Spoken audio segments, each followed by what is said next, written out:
तो दोस्तों फ्रांस की तरफ से एक बहुत ही बड़ी और अहम खुशखबरी निकल के सामने आ रही है और फ्रांस की मीडिया के अंतर्गत भारत की 114 राफेल डील को लेकर बहुत बड़े बड़े खुलासे किए गए हैं। दरअसल फ्रांस मिलिट्री एविएशन इंसाइक्लोपीडिया और डिफेंस एरोनॉटिक्स न्यूज की तरफ से ऐसी खबर निकल के सामने आई है कि भारत के साथ 114 राफेल फाइटर जेट की जो डील है वो अब अंतिम चरण में पहुंच चुकी है और इसी साल के अंत तक अक्टूबर नवंबर में भारत और फ्रांस के बीच में 114 राफेल F4 की डील कंप्लीट हो जाएगी। साथ में इस रिपोर्ट में यह भी कहा गया कि अमेरिका के FA-18 सुपर हॉर्नेट को भारत की तरफ से टेक्निकल ट्रायल के लिए नामंजूरी दे दी गई है। इसके बदले में अमेरिका ने अपने F-15EX को इस MRFA टेंडर के तहत उतारा है, परंतु फिर भी राफेल का जो F4 वेरिएंट है वो सबसे आगे चल रहा है और इस साल के अंत तक इसकी जो डील है वो भारत के साथ हम कंप्लीट कर लेंगे। और इस खबर को फ्रांस की मिलिट्री न्यूज एविएशन की तरफ से बताया गया है और इसका स्क्रीनशॉट आपको मैं कम्युनिटी बॉक्स के अंदर दे दूंगा, जो कि रेफरेंस के तौर पर आप चेक कर लेना।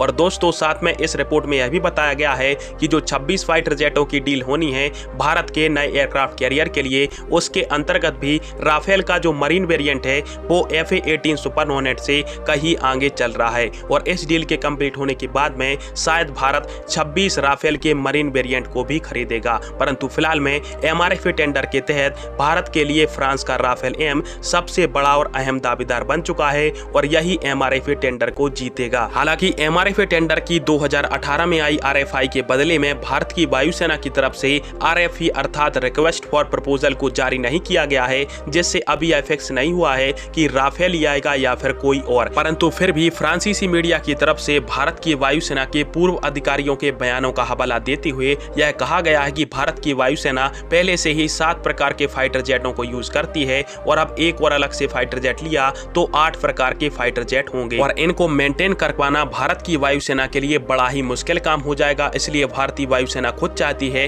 कि अब 114 की संख्या में राफेल के F4 वेरिएंट को एक्वायर किया जाए, क्योंकि इसको ऑपरेशनल करना भी बहुत ही ज्यादा आसान है, क्योंकि भारतीय वायुसेना पहले से ही राफेल का उपयोग कर रही है। फिलहाल में बात चाहे जो भी हो, परंतु भारतीय वायुसेना की तरफ से भी ऐसी कोशिशें की जा रही है कि MRFA प्रोजेक्ट को इसी साल के अंत तक खत्म कर लिया जाए, ताकि अगले साल से फाइटर जेट मिलना शुरू हो जाए। वीडियो को लास्ट तक देखने के लिए आपका धन्यवाद। जय हिंद, वंदे मातरम।